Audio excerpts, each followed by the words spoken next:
ఎవరితోనని మాట ఒకటి అంటాడు. మాంగళ్యం తంతునానేనా మమ జీవనహేతునా కంటే బధ్నామి శుభగే త్వం జీవ శరదాంశతం అంటాడు. నేనున్నానని గుర్తేమిటో తెలుసా? ఈ మంగళసూత్రమే అంటాడు. ఆ మంగళసూత్రాన్ని కట్టించేటప్పుడు ఏదో తీసుకొచ్చి కట్టించేయరు. ఆ మంగళసూత్రాన్ని కొబ్బరి బొండం మీద ఉంచి, ఆ కొబ్బరి బొండం పూర్ణఫలం కనుక దాని మీద పెట్టి సర్వమంగళాదేవతని ఆవాహన చేస్తారు.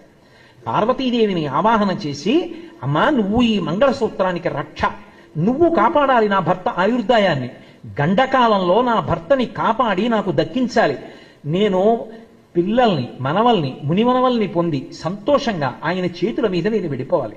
అందుకే మంగళసూత్రానికి అంత పూజ చేసి, ఏ ఇల్లాలు ప్రతిరోజు నిద్రలేచి మంగళసూత్రాన్ని కళ్ళకద్దుకుని సర్వమంగళాదేవతకి నమస్కరించిన కారణం చేత తన భర్తకి జాతకంలో రావలసిన గండకాలంలో కూడా భర్తని రక్షించుకుని దీర్ఘాయుష్మంతుడిగా చేసుకుందో అని ప్రతి